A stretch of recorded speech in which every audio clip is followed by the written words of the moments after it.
Okay, so we're starting to talk about Rousseau, and I'm reading Emile by him, and in English, and kind of talking about like happiness, how happiness is not so much like this ebullience and excitement and pleasure, more like a calmness.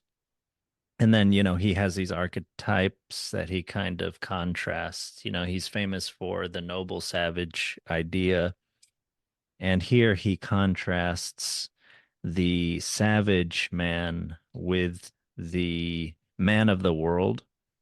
And there was I think this quote that I'm going to read starts with this sort of condemnation of sort of, like you pointed out, materialism, or this pursuit of rabid kind of sensory stimulation, pleasures and things. And I thought it was kind of a condemnation of like social media, uh, as is the man of the world, maybe, or what sort of social media might produce in us psychologically.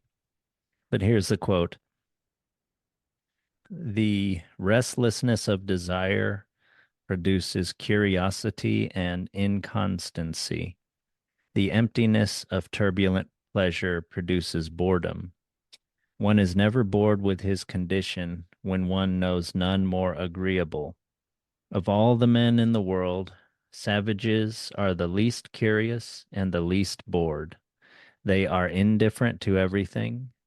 They enjoy not things but themselves. They pass their lives in doing nothing and are never bored." And so here's a contrast with the man of the world that I think is kind of a, yeah, condemnation of our artificial kind of selves. "The man of the world is whole in his mask, almost never being in himself. He is always alien and ill at ease when forced to go back there. What he is nothing. What he appears to be is everything for him."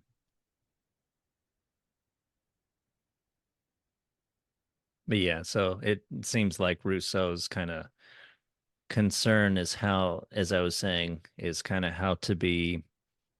uh how to be natural but still be in society, to have the advantages of his idea of the savage man, but to still have the tender sentiments, to still have compassion for all other human beings in general in society, to still be psychologically, yeah, whole, happy, all that stuff, and to still be useful as a person in society, and not and but to still live for yourself, not to live for others.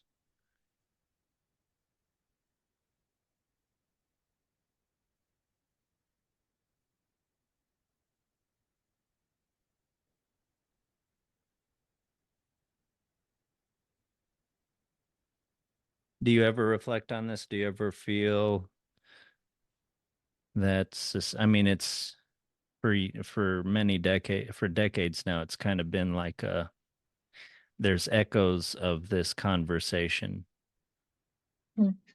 among most people. Sort of, we have this idea of being authentic, being natural, and that society is corrupting. Society is, people are fake, something like that. Mm. But do you ever reflect on sort of what truth there might be in those kinds of shibboleths? Yeah, like I hear a lot of that, like that kind of search for authenticity, but it kind of seems to exist in kind of like a contradictory kind of environment. Now that you also mentioned social media, like being condemned in that, but yeah, especially within that sphere, I've noticed you'll see a lot of that, like calls for authenticity and not being fakeness, but I don't know, but it just seems to, I feel like seems like the social media, like that medium itself is it kind of makes it not seem genuine or sincere, really. It's kind of, uh, what's it called? Like, what's that term again in psychology? Cognitive dissonance. um, Hmm. Well, I'm not meaning social yeah, media per se, but more yeah. just, yeah, what do you think of that Well, argument? I'd say it's probably a good thing to hear since I guess maybe people are feeling that something isn't right. But I don't know, I feel like it's just kind of very difficult to kind of bring that into kind of true fruition. Uh,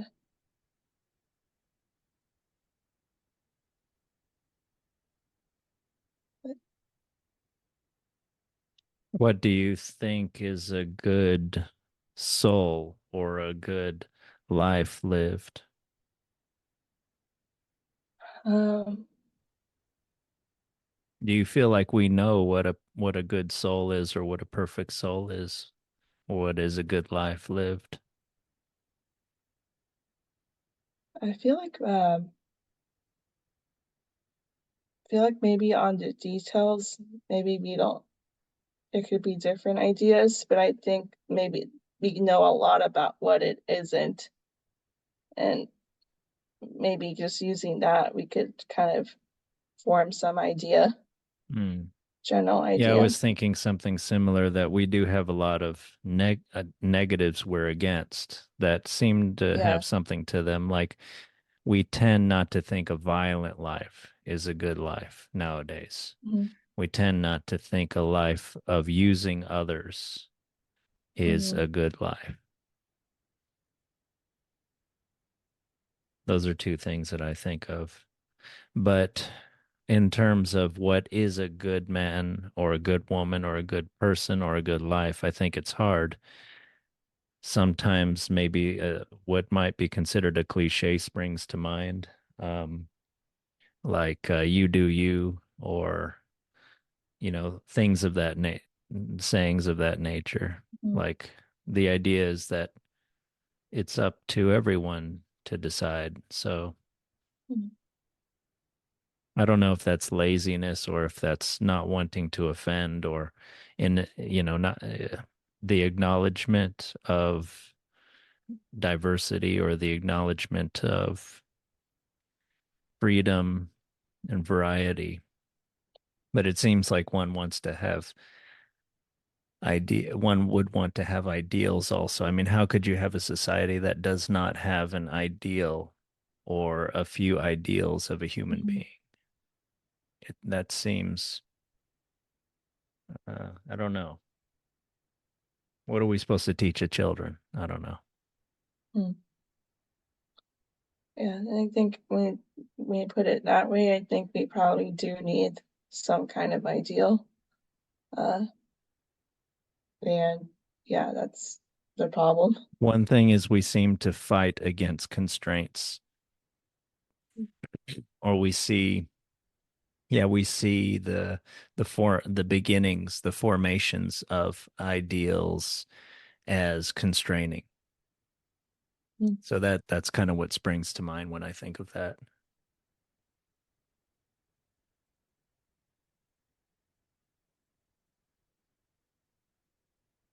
What is a good, what is specifically a good man or a good woman to you? Mm-hmm. Well, when I Are they think of that, different? I feel that there's like a foundation to being a good human being, but yes, then once you get to the sexes in particular, I think there's like different, like a few different things that distinguish both. Like what? Um, like the distinguishing things Yeah. or the foundational kinds of things? Talk about either one. Okay. Well, when I think of a good person in general, I think of integrity. It's one thing. Um, So integrity is they are stable, dependable. yeah, and yeah, and that, and they kind of like stick to their values or beliefs, things like that. Their words Even, and yeah. actions agree with each other. Hmm. So yeah, it's one thing. I think the next thing I would think of is, well, we kind of hinted at it with the maybe natural man, but just his groundedness or connection Yeah. with the self. Yeah. Yeah, I agree with that. And yeah, that's where our constant rejoinder to authenticity does have a good core. But sometimes, yeah, oftentimes authenticity, yeah, is something repeated and not felt deeply, certainly, Mm-hmm. not necessarily understood, and watered down to like a subjective kind of impression.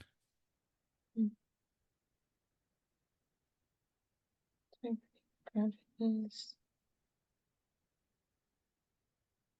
Seeing the next thing. Well, probably this one is probably a little more culturally subjective, but I just think valuing family. Um, that's at least to me, that's really important. Mm. Uh, Well, it seems like you do need families to have people. A mm, society is something that goes on, that needs to yeah, have constantly be generating new members. yeah. So I would think a successful society just kind of encourages those kinds of kinship bonds. Yeah.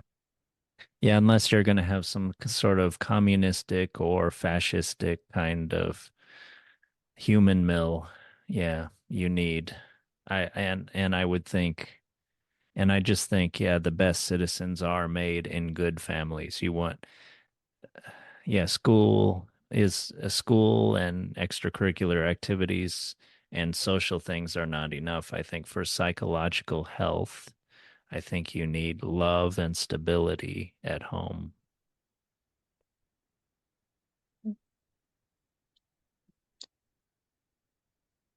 I'm sure there's more, but yeah, those would be like my top ones. What Uh, about man and to woman? for men and women.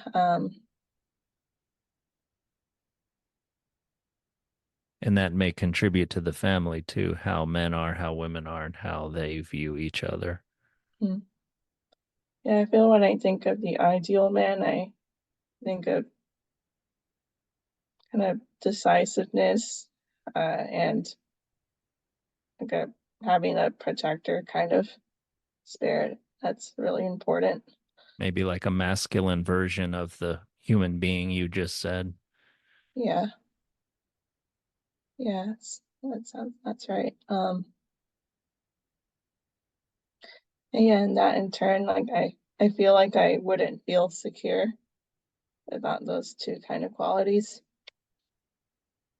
in a I'm sorry, man. what And do you then mean by that? yeah, because I think kind of the masculine is their job is to kind of create a like a feeling of security or create security. Are you saying you Uh, wouldn't feel sort of right about trying to provide that yourself? I would maybe say maybe the types of security each sex could provide it is different. So uh, I would think maybe kind of a masculine security is kind of protecting from the outside, like Yeah, that's kind of the how I think. yeah, like the negative influences that could be coming in the home or into like or that could influence like a child's spirit or something in some way. Yeah. Well, you could corrupt Yeah. the child's innocence, for instance. yeah. And then yeah, when I think of the ideal woman, I feel like her job is like creating a sense of security inside the home. Yeah. So Yeah, that's right. yeah, that could include things like warmth and kindness and all things that a child would need inside the home from her. Yeah. Yeah, and so those are complementary, the male and the female sort of roles. And in a way, they are, yeah, different aspects of the same core value. Mm-hmm. But yeah, like those things are kind of what I see as distinct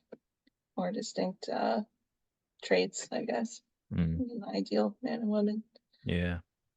Yeah, I wonder if we hardly ever talk about the family anymore. I look at I don't know, is there a movie that's come out in a long time that shows like that shows a stable family that show probably some that shows a stable family, but how about a strong father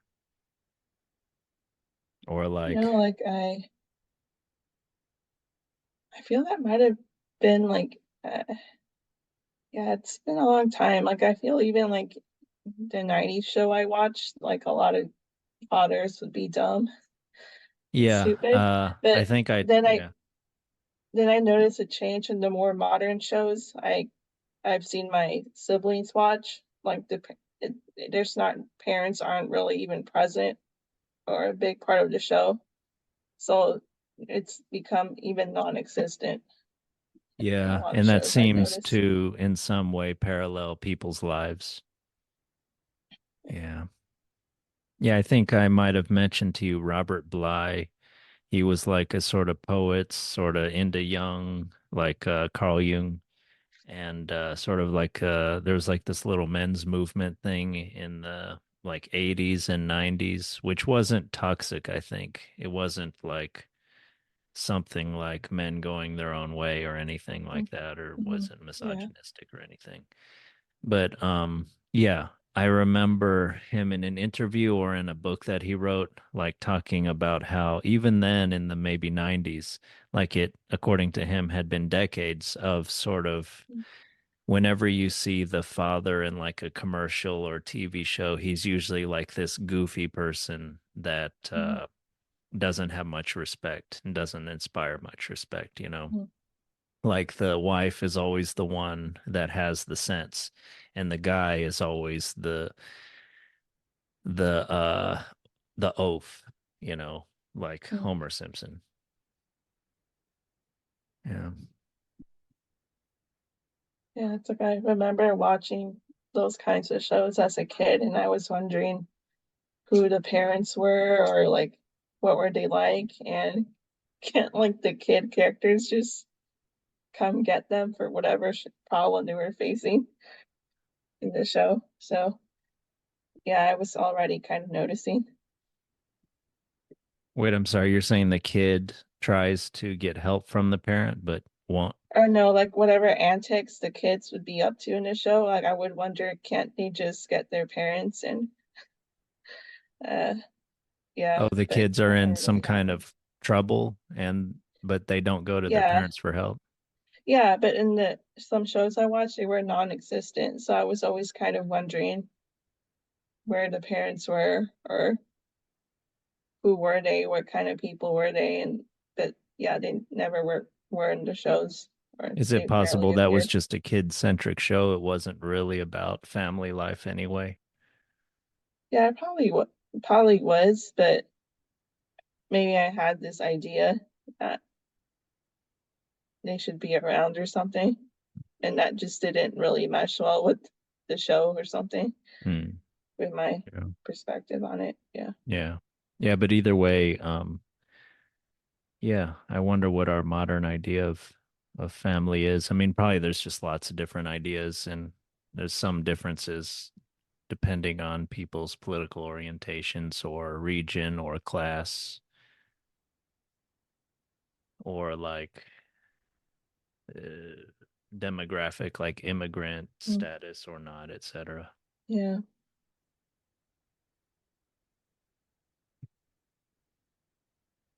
Yeah, like one thing I've seen a lot in social media, and I think it's starting to kind of feed into like a much less tolerance during family conflicts. So, Yeah, you've mentioned um, this to me, I think. yeah, This sort of knee jerk, like just cut off family members if you're yeah. having So, problems. yeah, so I've seen it on Reddit and TikTok stuff my sister has showed me. So, There's there will even be like posts. uh, abbreviations or something, right? This is like Yeah, it's something that's rather common. yeah. So, it will be like NC means no contact, LC will mean low contact.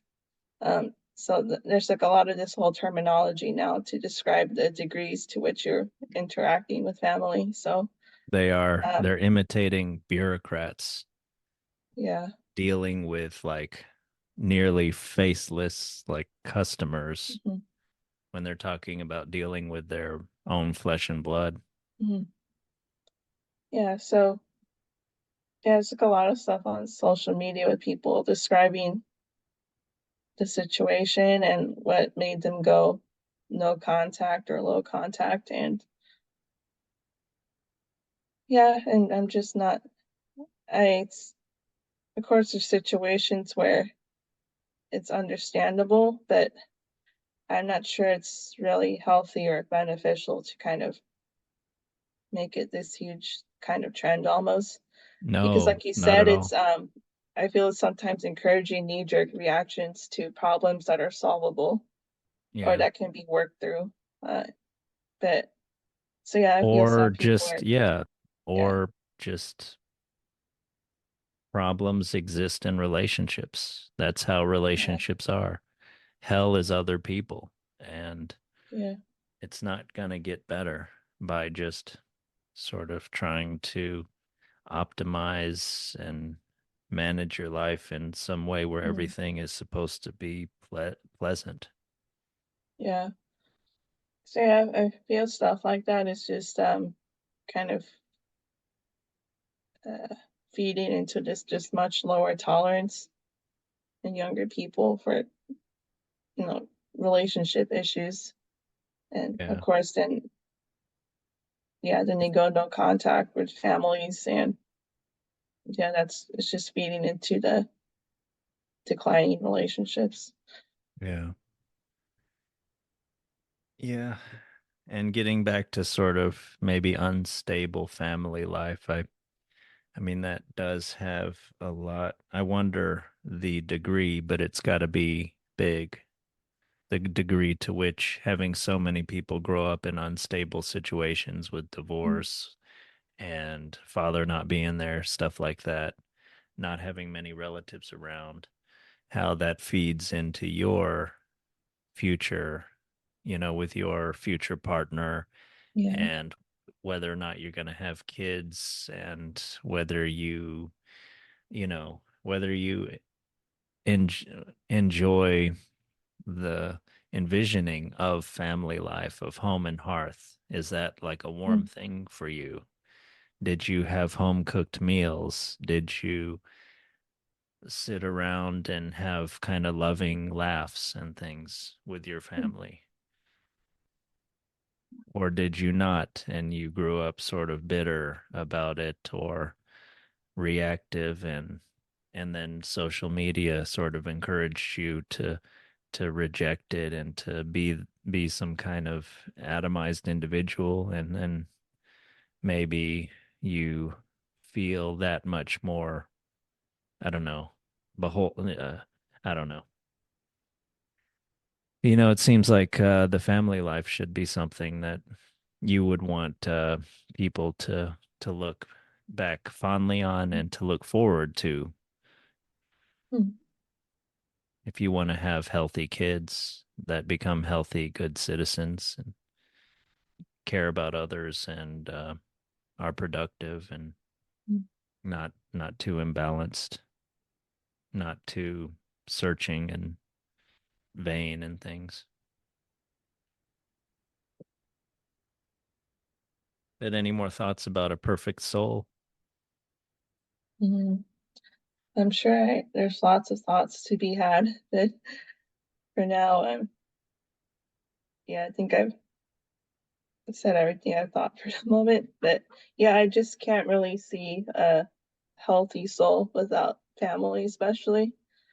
Um, it's probably not impossible because yeah, there are people that have had those kinds of situations and still become good people, but I Of feel it makes it course. a lot And more difficult, the of reverse course. is possible, of Yeah, course. But yeah, we're talking about most people.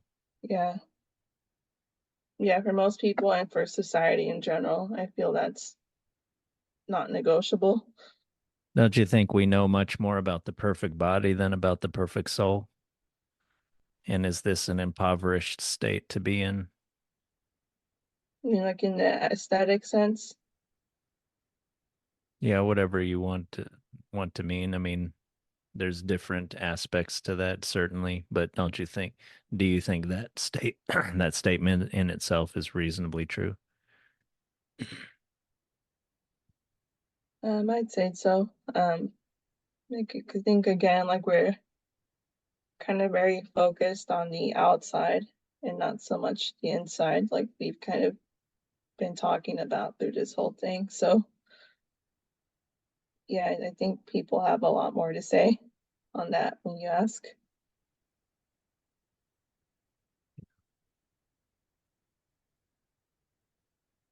What do you think? Yeah, of course. I think that yeah, I mean, I don't really see much online because of how my feeds are cultivated about the body aesthetics, but I'm adjacent to that in terms of, yeah, longevity, health, Mm, you know, physical fitness, strength, mm, and yeah, that's linked to experience, and one does want to have a base of health and vitality, but that's a base of health and vitality for as a basis for being a human being mm, in your life and amongst others, being useful and happy, being loving and compassionate, be, be serving a purpose and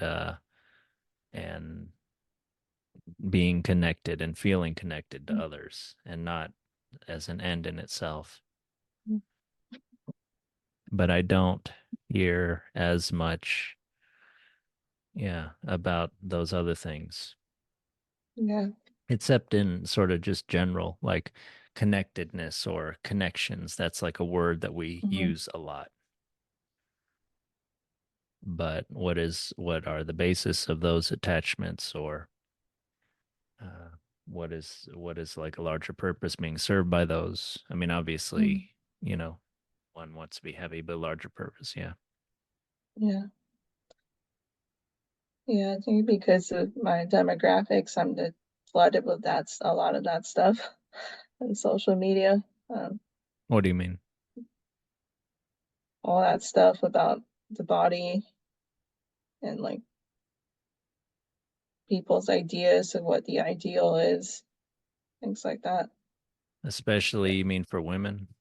Yeah, For guys, I think there's a huge market out there, but I tend not to go for the yeah, muscle building and more for the strength building yeah, side and health and fitness.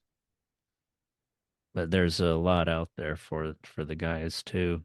Although I don't know, yeah, it's maybe much worse for women. yeah.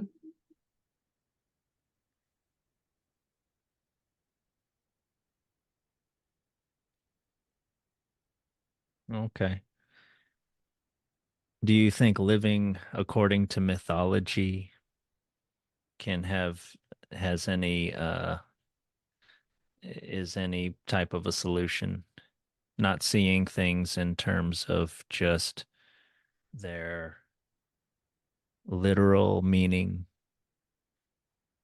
seeing the sort of mythological patterns that we live like human archetypes, Mm. be it in formal mythology or in literature that you've read. being a father being the opposite of a Homer Simpson. Mhm.